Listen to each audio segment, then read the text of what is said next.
네, 우리 찬송가 336장입니다. 336장 찬양하겠습니다.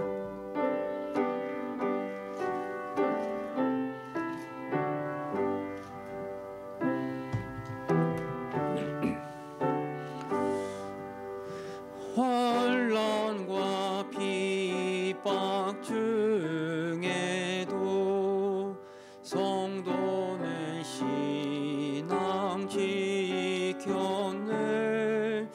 이 신앙 생각할 때에 기쁨이 충만하도다. 성도의 신앙 따라서 죽도록 충성하겠네. 옥중에 매인 성도나 양심은 자유 얻었네. 우리도 고난 받으면 죽어도 영광 되도다. 성도의 신앙 따라서 죽도록 충성하겠네. 성도의 신앙 본받아 원수도 사랑하겠네.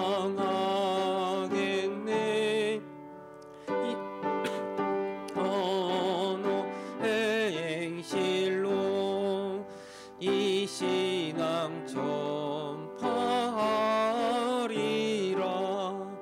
성도의 신앙 따라서 죽도록 충성하겠네.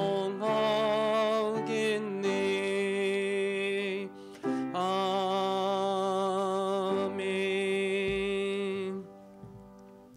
오늘 교회에서 이 총회 군성교회 이 서울 서부주에 이 총회가 있습니다. 이 군성교회는 우리나라에서 이제 군복무하는 우리 형제들, 우리 젊은이들을 섬기고 또 그들에게 이 복음을 전하기 위해서 세워진 우리 총회 산하 조직입니다. 이 군대에 가면 우리 젊은이들이 굉장히 힘들고 어려운 일을 겪다가 이제 다시 하나님께로 돌아오는 경우가 굉장히 많고, 또 전혀 주님을 믿지 않다가 또 거기 있는 군종 목사나 또 여러 믿음의 형제들을 만나서 하나님께로 돌아오는 경우들이 많은데, 이를 전폭적으로 지원하고 또 기도하기 위하여 세워진 단체가 이 총회 군성교회입니다. 특별히 이번에 우리 담임 목사님이 이제 총회 회장으로 섬기게 되었는데, 하나님, 이 코로나로 인해서 여러 많은 사역을 감당하기가 어려운 시대이지만 그래도 이 전도를 감당하는 것, 이 선교하는 것, 이건 교회가 감당해야 될 아주 중요한 사명이었는데, 이 일을 정말 성실하게 잘 감당할 수 있는 우리 교회, 그리고 한국 교회가 되게 해달라고, 또 특별히 회장으로 세워지는 우리 목사님을 통해서 정말 선한 영향력들이 우리 총회 가운데 흘러갈 수 있게 해달라고, 우리 시간에 우리 총회, 우리 군성교회를 생각하고 또 우리 젊은이들, 이 군대에서 군복무하는 우리 군인들이 이 일을 통해서, 이 군생활을 통해서 예수님을, 복음을 듣고 주님께로 돌아오는 그런 생명의 역사가 일어나게 해달라고, 또 우리 목사님을 위해서 한번 기도하겠습니다. 하나님 아버지, 오늘 교회에서 총회, 군성교회 서울 서울집에 총회가 있습니다. 하나님, 이 군성교회를 통해서 지금까지 많은 군인들에게 복음을 전하게 해주시고 그들을 진리의 길로, 생명의 길로, 복음의 길로 인도하여 주시니 너무나 감사를 드립니다. 하나님, 군종 목사를 비롯한 여러 사역자들과 또 여러 군종병들을 지원하기 위하여 세워진 이 선교단체가, 이 총회 모임이 하나님께 영광이 되고 기쁨이 되게 해주시고, 특별히 군생활하면서 힘들고 지친 많은 군 장병들에게 주님의 위로를 전하며 그들을 위로하고 그들을 격려할 수 있는 그런 모임이 되게 하여 주옵소서. 참으로 군생활 만만치 않습니다. 너무나 힘들고 지치고 사랑하는 사람들과 떨어져 떨어져서 이 낯선 곳에서 살아가는 것이 굉장히 어려운 일이지만 하나님을 오히려 이 고난과 이 어려움의 시간을 통해서 우리 젊은이들이 주님을 찾게 해주시고 그들의 인생 가운데 찾아오셔서 그들의 상한 마음을 만지시고 그들을 가장 선한 길로 인도하시는 또 그들을 보호하시는 그 주님의 은혜를 경험하게 해주셔서 하나님의 품으로 돌아와 이 젊은이들이 하나님의 사람으로 세워져 가는 그런 기간들이 되게 하여 주옵소서.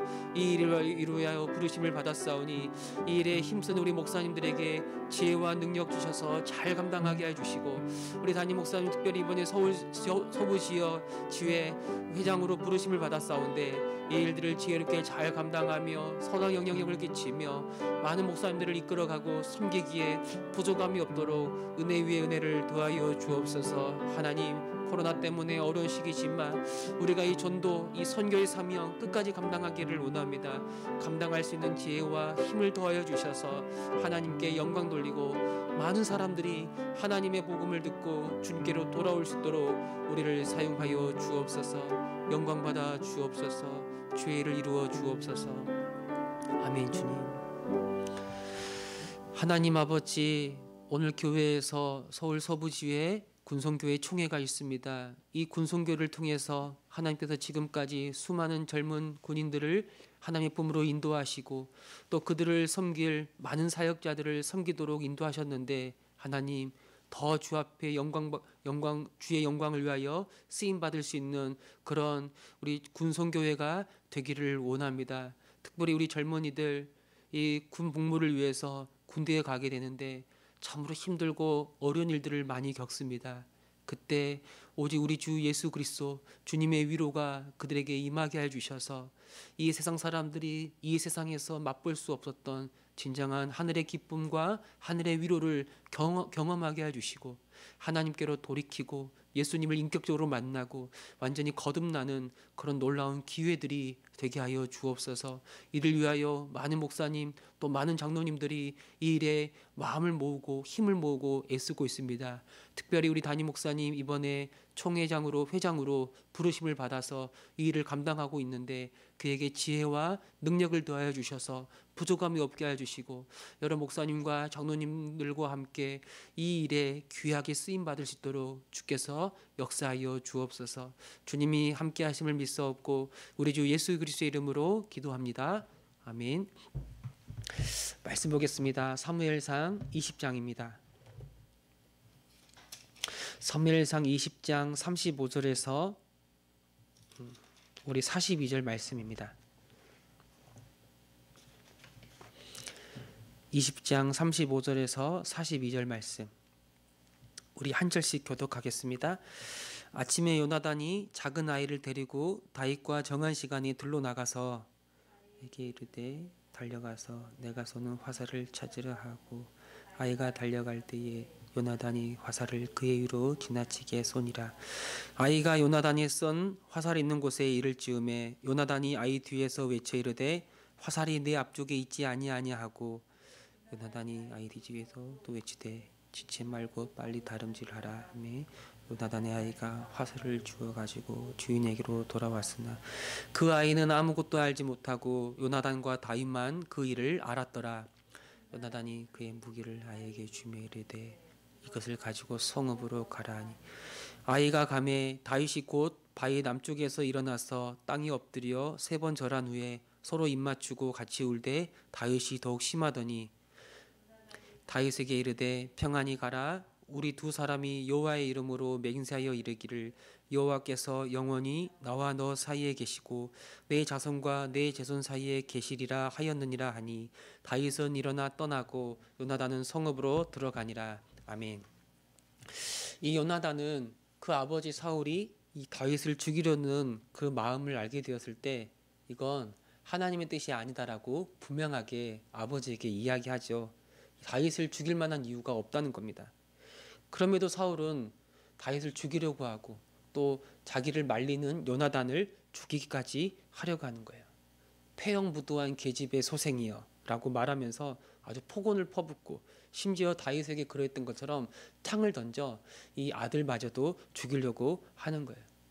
그럼에도 요나단은 사울에게 굴하지 않고 이 다윗을 변호하다가 이 죽을 위기에 처하기도 하고 결국엔 아버지를 피해 나올 수밖에 없었습니다. 이 사울이 자기 권력을 이용해서 다윗을 죽이려고 괴롭히는 것을 보고 실망했을 뿐만 아니라 이제 본격적인 고난의 길에 들어서는 이 다윗을 생각하니 큰 슬픔을 이 요나단이 느끼는 거예요. 여러분, 우리가 누군가의 죄를 보았을 때 우리는 가만히 있을 수가 없죠. 그래서 때론 여러 가지 방법으로 권면하고 때론 책망하고 때론 다른 누군가와 함께 그에게 찾아가서 아주 진지하게 권면할 수 있는데, 그럼에도 불구하고 그 사람이 돌이키지 않고 여전히 죄 가운데 있을 때 우리는 이 요나단처럼 크게 슬퍼할 수밖에 없어요. 그리고 우리 대부분의 죄는 어떤 죄입니까? 하나님 앞에 짓는 죄지만 구체적 우리 현실에서는 우리의 대부분의 모든 죄들은 다른 사람들을 해하는 것, 다른 사람의 명예를 깎고 그에게 큰 아픔을 주고 큰 상처를 주고 그런 것과 다 연결되는 것으로 나타나는데, 이 믿음의 사람들은 그런 것들을 그냥 내버려 둘 수가 없는 겁니다. 이 요나단은 이 다윗과 정한 시간에 이제 작은 아이를 데리고 둘로 나가 아이의 머리 위로 화살을 쏩니다. 이 3일 전이죠. 요나단은 사울이 다윗이 죽일 마음이 없을 때는 이 화살을 가까이 쏠 것이고, 만약 사울이 다윗을 죽일 마음이 있다면 그 작은 아이가 있는 곳보다 훨씬 더 멀리 이 화살을 쏠 것이라고 그렇게 다윗에게 약속을 했습니다.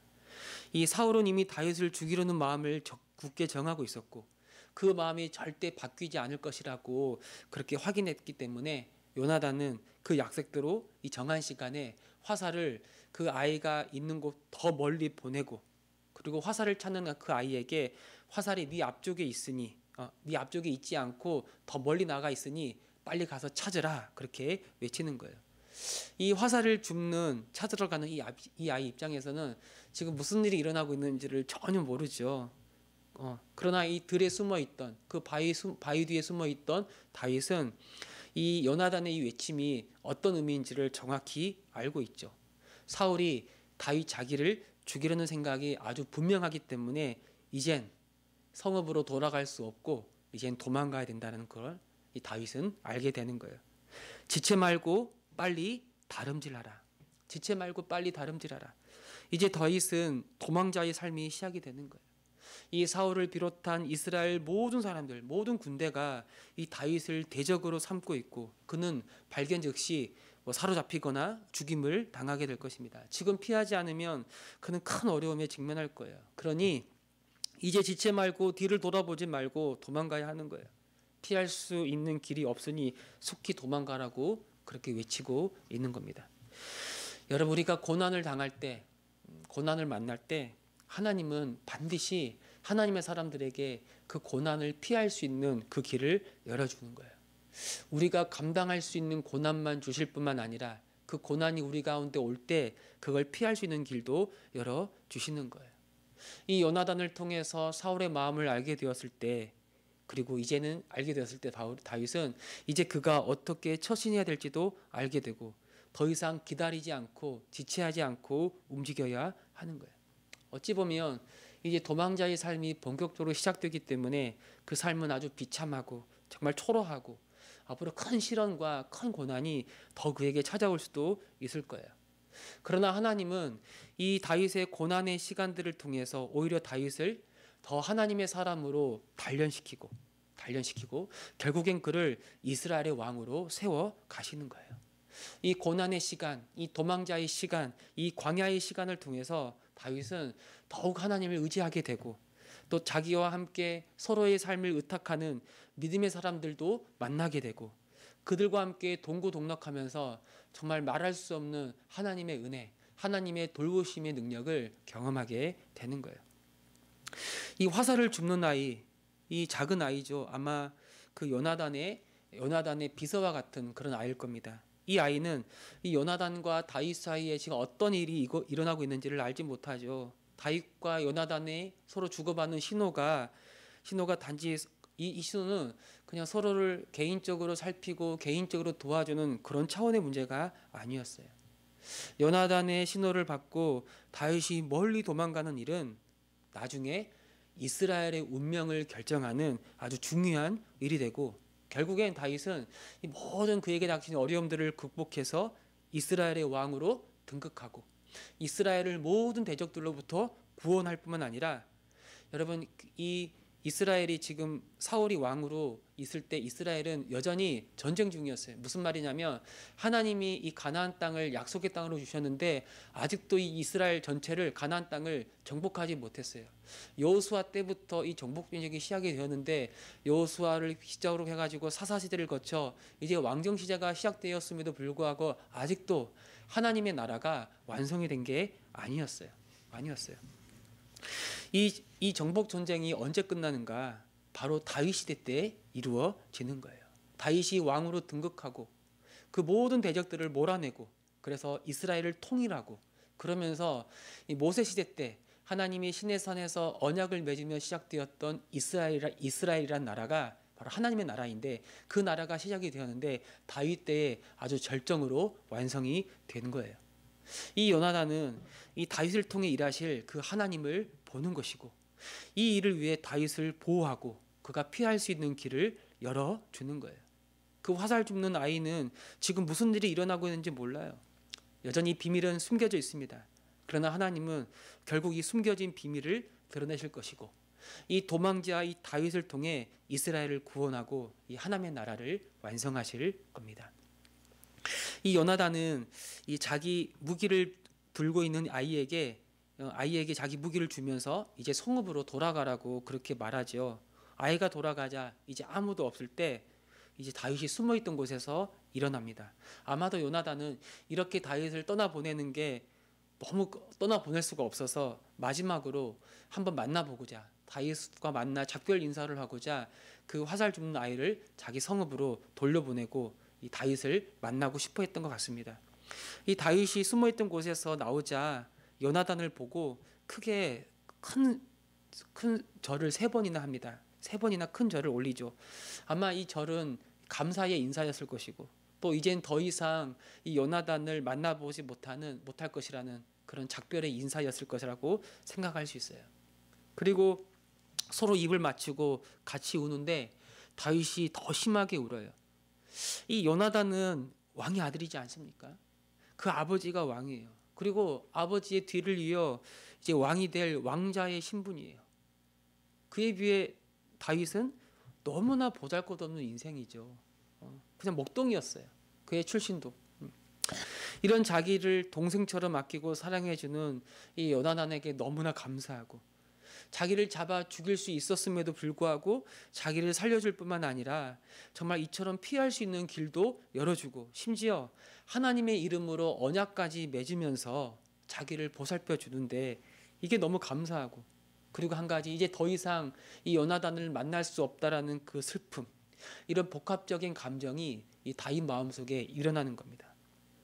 어떻게 이런 요나단과 다윗은 이렇게 서로를 책임지고 서로를 돌보고 이별을 앞두고 서로 펑펑 울며 서로 얼싸안고 이렇게 지낼 수 있는가? 나중에 사울과 요나단이 이 블레셋과의 전투에서 패전하고 그들이 거기서 목숨을 잃었을 때 다윗은 이 두 사람의 시신을 찾아서 이 장사를 지내며 아주 크게 슬퍼하며 울었습니다. 그만큼 다윗은 이 요나단을 사랑하고 존경하며 그에게 감사했는데, 이런 다윗과 요나단의 사랑은 그런 일반적인 그런 사랑이 아니에요. 남자와 남자 사이, 친구와 정말 친한 친구 사이에 있던 그런 우정, 그런 것도 아니에요. 학자들은 요나단이 이 다윗보다 훨씬 더 나이가 많았다고 이야기합니다. 이 두 사람의 사랑은 어떤 사랑인가? 이건 하나님의 언약 안에 있는 그런 사랑이라고 말할 수 있어요. 원래 하나님이 처음에 사람을 만들었을 때, 창조하셨을 때 하나님의 형상으로 만들었을 때 사람의 모습은 한 몸으로 존재하는 모습이었어요. 한 몸이 무엇입니까? 자기를 위해 살지 않고 서로 도와주며 서로 사랑하며 자기를 내어주며 서로 돌보는 관계, 바로 하나님의 형상을 반영하는 사람의 참된 모습이 한 몸으로 존재하는 사람의 모습이었는데, 이 다윗과 요나단이 그 완전히 회복된 하나님의 언약적 사랑 안에서 회복된 진정한 사람의 모습, 참 인간의 모습을 우리에게 보여주고 있는 겁니다. 이 요나단은 이 다윗을 향해서 평안히 가라고 말하죠. 그리고 하나님의 샬롬이 그에게 항상 임하기를 기도하는 거예요. 그리고 나와 너 사이, 내 자손과 너의 자손, 우리 두 사람 사이에 영원히 하나님이 함께 하시기 때문에 우리가 어떻게 서로를 미워할 수 있겠고 어떻게 서로를 물고 죽일 수 있겠는가. 평화의 왕이 우리 가운데 계시는데, 그 샬롬의 주가 우리 가운데 계시는데 우리는 서로를 책임지고 서로의 자손을 책임지는 그런 사람으로 지내자라고, 그렇게 다시 한번 언약을 다짐하고 있습니다. 여러분, 우리 주 예수 그리스도의 복음, 우리의 복음이 무엇인가? 우리의 복음은 이 분리되어 있던 하나님과 관계를 회복하는 것, 그게 우리의 복음이지 않습니까? 우리가 예수님의 복음으로 말미암아, 십자가로 말미암아 이 영원히 분리되었던 하나님과의 관계가 회복이 된 거예요. 그래서 이제는 우리가 예수 안에 있다면 하나님을 아버지라고 부를 수 있을 정도로 이제는 하나님과 우리의 관계에 거칠 것이 없는 거예요. 하나님을 아버지라고 부를 수 있을 정도로 하나님과 우리의 관계는 완전히 회복이 된 겁니다. 그런데 이것으로 끝나는 게 아니라 주 안에 있는 우리들은, 예수 안에 있는 우리들은 주 안에서 다른 지체들, 다른 형제 자매들과도 하나가 된 거예요. 이 죄로 말미암아 분열된 사람들이 예수 안에서 하나가 되고 한 몸이 되어 서로 유기적으로 연결된 그런 지체가 된 거예요. 그래서 오늘날 교회를 뭐라고 이야기하냐면 교회를 언약 공동체라고 말하는 거예요. 도저히 하나 될 수 없었던 사람들까지도 하나로 만들어 버린 거예요. 하나로 만들어서 한 몸으로 살아가게 하는 것, 바로 그것이 복음의 능력이고 주님의 은혜인데, 이게 원래 하나님께서 의도하셨던 참 사람, 진정한 사람의 모습이라는 거예요. 하나님의 형상으로 만들어져 한 몸이 되어서 서로 돌보고 서로 책임지고 서로 사랑하고 서로 의지하고 서로 귀하게 여기는 그런 존재, 바로 이것이 하나님의 사람들의 진정한 모습이다라고 말씀하고 있는 거예요. 바로 우리 교회가 이런 교회라는 거예요. 이런 교회가, 우리 교회가 주님의 몸된 교회로서 한 몸됨을 회복한 하나님의 사람들이라고 그렇게 말할 수가 있는 겁니다.